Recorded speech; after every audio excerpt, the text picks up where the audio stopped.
प्रिय भक्तों, आज धनतेरस का शुभ दिन है और आप सभी को हमारी तरफ से हैप्पी धनतेरस। भक्तों, आज धनतेरस पर हम आपको मंत्र के साथ एक चमत्कारी उपाय भी बताएंगे। धनतेरस यानी मां लक्ष्मी जी की कृपा पाने का सबसे पावन अवसर। कहते हैं कि धनतेरस के दिन जो भक्त सच्चे मन से मां लक्ष्मी जी और भगवान कुबेर जी की आराधना करता है, उसके घर में कभी धन की कमी नहीं रहती। भक्तों, आज धनतेरस के इस पावन अवसर पर हम लेकर आए हैं मां लक्ष्मी और भगवान कुबेर जी का अत्यंत चमत्कारी महामंत्र। इस धनतेरस पर अगर आप श्रद्धा से यह लक्ष्मी कुबेर मंत्र सुनेंगे तो मां लक्ष्मी जी की कृपा आपके घर में अवश्य बरसेगी। और भक्तों, धनतेरस के दिन एक छोटा सा उपाय जरूर करें। शाम के समय घर के मुख्य द्वार पर घी का दीपक जलाएं, उसमें 2 लौंग डालें और फिर श्रद्धा से मां लक्ष्मी और भगवान कुबेर जी का यह मंत्र सुने। विश्वास मानिए, इस छोटे से उपाय से मां लक्ष्मी जी आपके घर में स्थायी रूप से निवास करेंगे। तो भक्तों, इस धनतेरस पर मां लक्ष्मी जी से प्रार्थना करें कि वे आपके जीवन में धन, सुख और समृद्धि का सदा वास करें। और हां, हमारे चैनल सनातन ज्ञान को लाइक और सब्सक्राइब करना न भूलें, क्योंकि सनातन ज्ञान पर हर दिन मिलता है आपको मां लक्ष्मी जी के चमत्कारी मंत्र और दिव्य उपायों का संगम। तो एक बार प्रेम से बोलिए, जय माता लक्ष्मी। ओम ह्रीं श्रीं क्रीं श्री कुबेराय अष्टलक्ष्मी मम गृहे धन पूरये नमः। ओम ह्रीं श्रीं क्रीं श्री कुबेराय अष्टलक्ष्मी मम गृहे धन पूरये नमः। ओम ह्रीं श्रीं क्रीं श्री कुबेराय अष्टलक्ष्मी मम गृहे धन पूरये नमः। ओम ह्रीं श्रीं क्रीं श्री कुबेराय अष्टलक्ष्मी मम गृहे धन पूरये नमः। ओम ह्रीं श्रीं क्रीं श्री कुबेराय अष्टलक्ष्मी मम गृहे धन पूरये नमः। ओम ह्रीं श्रीं क्रीं श्री कुबेराय अष्टलक्ष्मी मम गृहे धन पूरये नमः। ओम ह्रीं श्रीं क्रीं श्री कुबेराय अष्टलक्ष्मी मम गृहे धन पूरये नमः। ओम ह्रीं श्रीं क्रीं श्री कुबेराय अष्टलक्ष्मी मम गृहे धन पूरये नमः।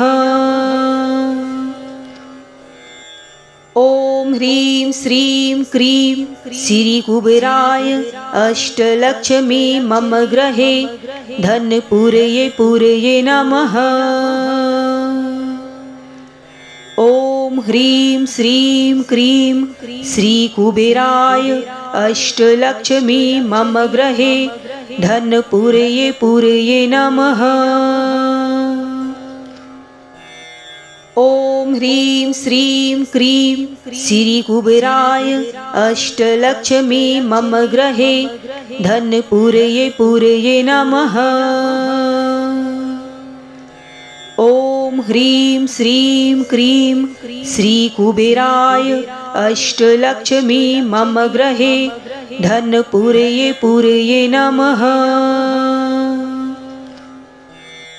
ओम ह्रीं श्रीं क्रीं श्री कुबेराय अष्टलक्ष्मी मम गृहे धन पूरये नमः। ओम ह्रीं श्रीं क्रीं श्री कुबेराय अष्टलक्ष्मी मम गृहे धन पूरये नमः।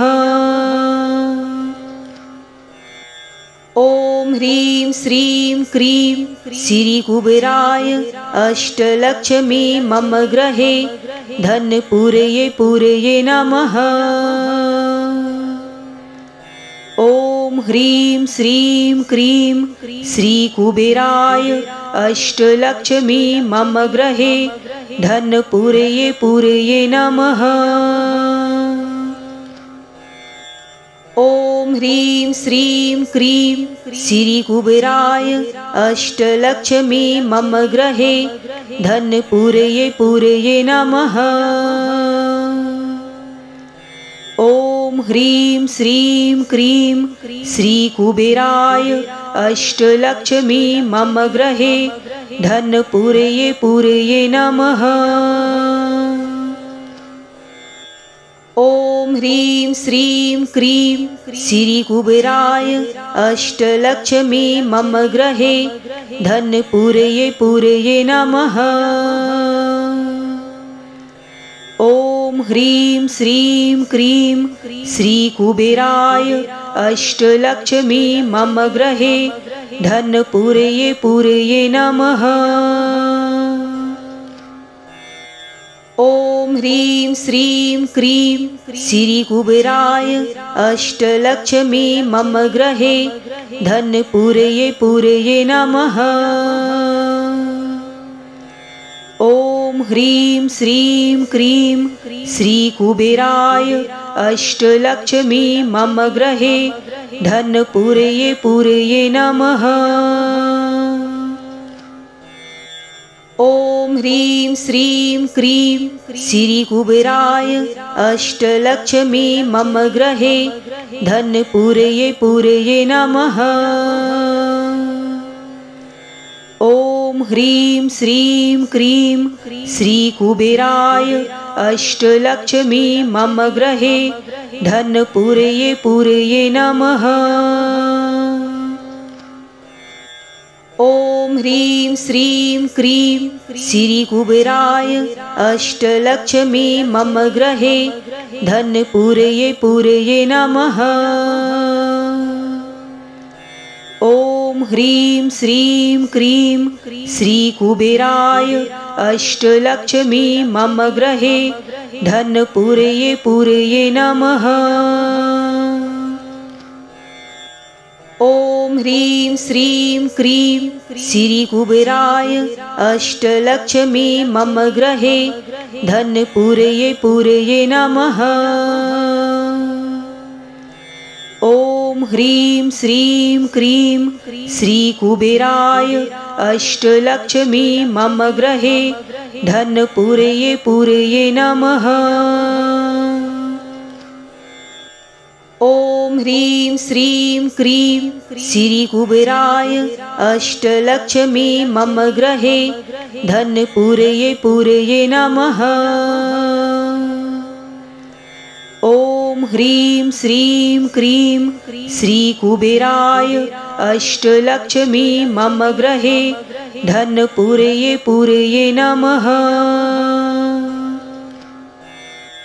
ॐ ह्रीं श्रीं क्रीं श्रीकुबेराय अष्टलक्ष्मी मम गृहे धनपूरये पूरये नमः। ॐ ह्रीं श्रीं क्रीं श्रीकुबेराय अष्टलक्ष्मी मम गृहे धनपूरये पूरये नमः। ॐ ह्रीं श्रीं क्रीं श्रीकुबेराय अष्टलक्ष्मी मम गृहे धनपूरये पूरये नमः। ॐ ह्रीं श्रीं क्रीं श्रीकुबेराय अष्टलक्ष्मी मम गृहे धनपूरये पूरये नमः। ॐ ह्रीं श्रीं क्रीं श्रीकुबेराय अष्टलक्ष्मी मम गृहे धनपूरये पूरये नमः। ॐ ह्रीं श्रीं क्रीं श्रीकुबेराय अष्टलक्ष्मी मम गृहे धनपूरये पूरये नमः। ह्रीं श्रीं क्रीं श्रीकुबेराय अष्टलक्ष्मी मम गृहे धनपूरये पूरये नमः।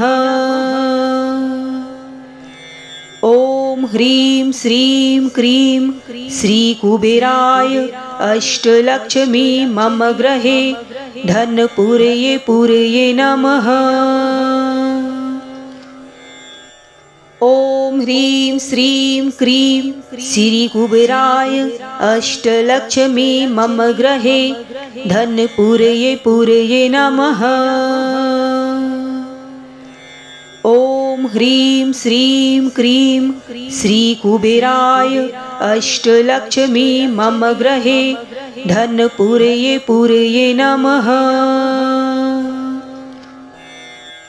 ॐ ह्रीं श्रीं क्रीं श्रीकुबेराय अष्टलक्ष्मी मम गृहे धनपूरये पूरये नमः। ॐ ह्रीं श्रीं क्रीं श्रीकुबेराय अष्टलक्ष्मी मम गृहे धनपूरये पूरये नमः। ॐ ह्रीं श्रीं क्रीं श्रीकुबेराय अष्टलक्ष्मी मम गृहे धनपूरये पूरये नमः। ॐ ह्रीं श्रीं क्रीं श्रीकुबेराय अष्टलक्ष्मी मम गृहे धनपूरये पूरये नमः।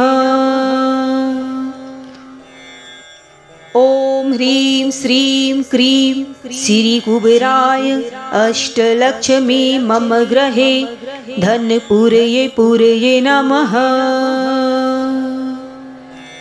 ॐ ह्रीं श्रीं क्रीं श्रीकुबेराय अष्टलक्ष्मी मम गृहे धनपूरये पूरये नमः।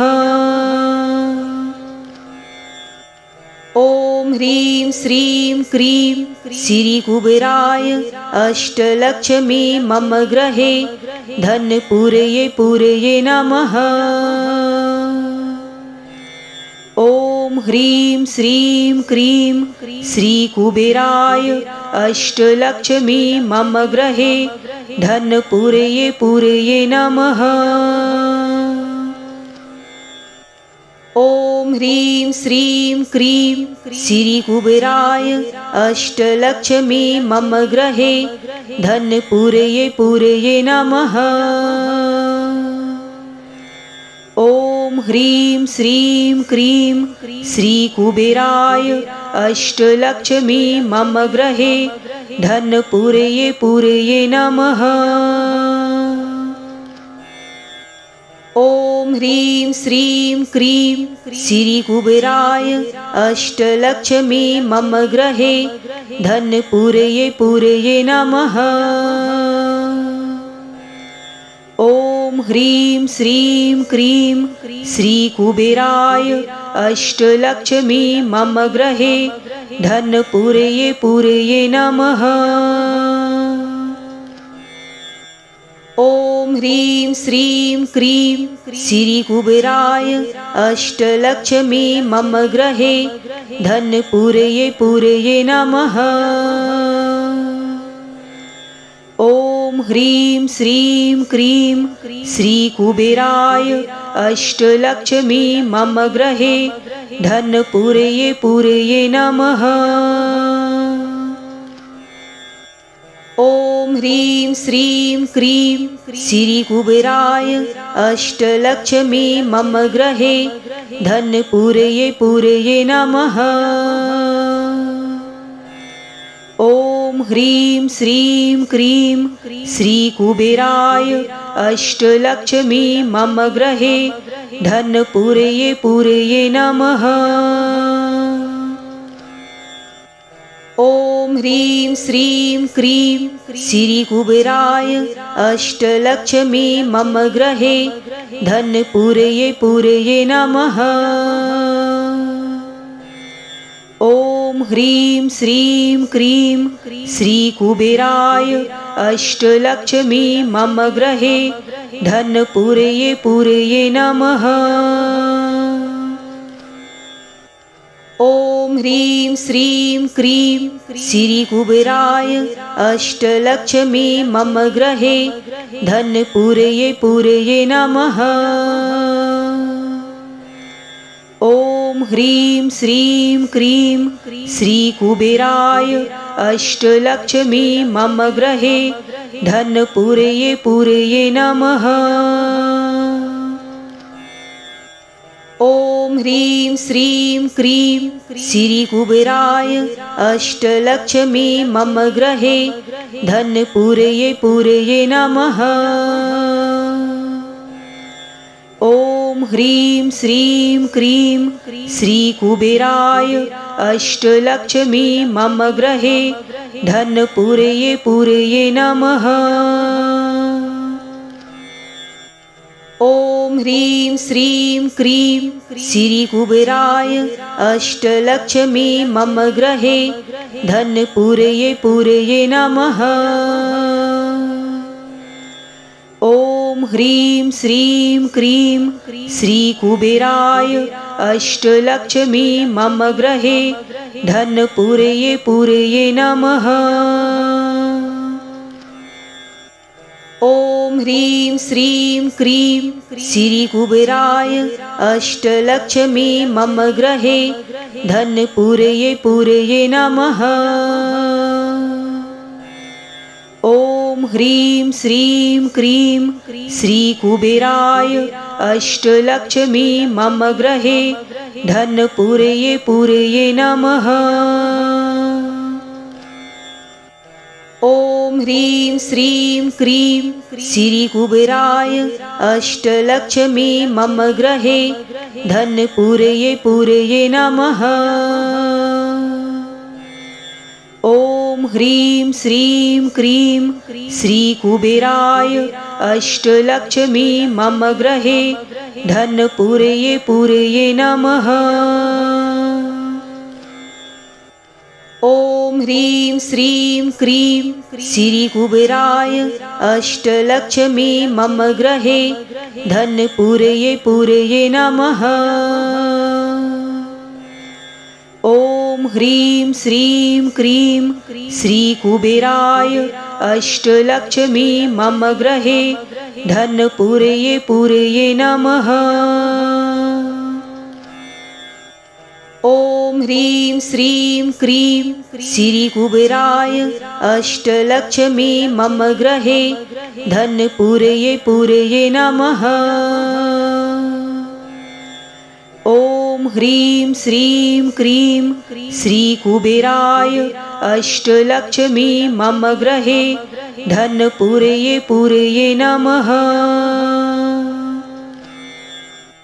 ॐ ह्रीं श्रीं क्रीं श्रीकुबेराय अष्टलक्ष्मी मम गृहे धनपूरये पूरये नमः।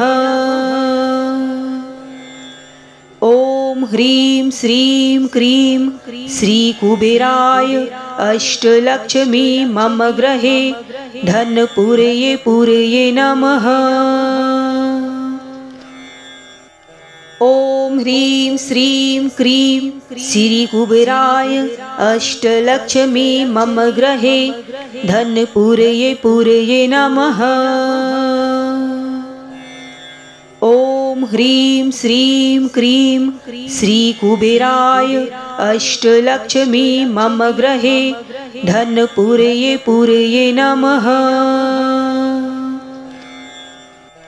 ॐ ह्रीं श्रीं क्रीं श्रीकुबेराय अष्टलक्ष्मी मम गृहे धनपूरये पूरये नमः। ॐ ह्रीं श्रीं क्रीं श्रीकुबेराय अष्टलक्ष्मी मम गृहे धनपूरये पूरये नमः। ॐ ह्रीं श्रीं क्रीं श्रीकुबेराय अष्टलक्ष्मी मम गृहे धनपूरये पूरये नमः। ॐ ह्रीं श्रीं क्रीं श्रीकुबेराय अष्टलक्ष्मी मम गृहे धनपूरये पूरये नमः। ह्रीं श्रीं क्रीं श्रीकुबेराय अष्टलक्ष्मी मम गृहे धनपूरये पूरये नमः। ॐ ह्रीं श्रीं क्रीं श्रीकुबेराय अष्टलक्ष्मी मम गृहे धनपूरये पूरये नमः। ॐ ह्रीं श्रीं क्रीं श्रीकुबेराय अष्टलक्ष्मी मम गृहे धनपूरये पूरये नमः। ॐ ह्रीं श्रीं क्रीं श्रीकुबेराय अष्टलक्ष्मी मम गृहे धनपूरये पूरये नमः। ॐ ह्रीं श्रीं क्रीं श्रीकुबेराय अष्टलक्ष्मी मम गृहे धनपूरये पूरये नमः। ॐ ह्रीं श्रीं क्रीं श्रीकुबेराय अष्टलक्ष्मी मम गृहे धनपूरये पूरये नमः।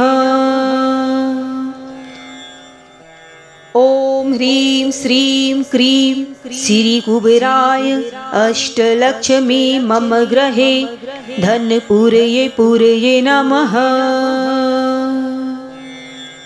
ॐ ह्रीं श्रीं क्रीं श्रीकुबेराय अष्टलक्ष्मी मम गृहे धनपूरये पूरये नमः।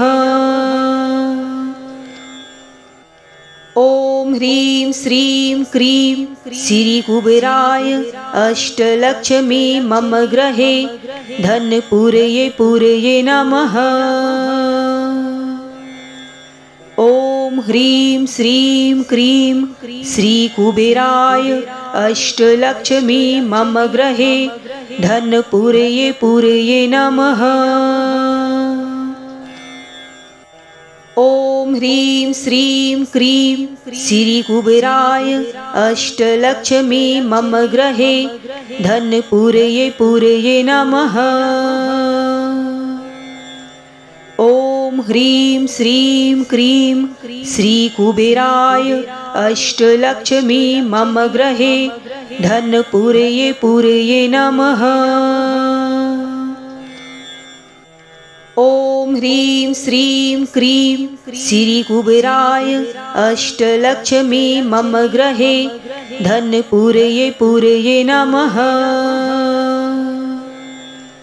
ॐ ह्रीं श्रीं क्रीं श्रीकुबेराय अष्टलक्ष्मी मम गृहे धनपूरये पूरये नमः। ॐ ह्रीं श्रीं क्रीं श्रीकुबेराय अष्टलक्ष्मी मम गृहे धनपूरये पूरये नमः। ॐ ह्रीं श्रीं क्रीं श्रीकुबेराय अष्टलक्ष्मी मम गृहे धनपूरये पूरये नमः।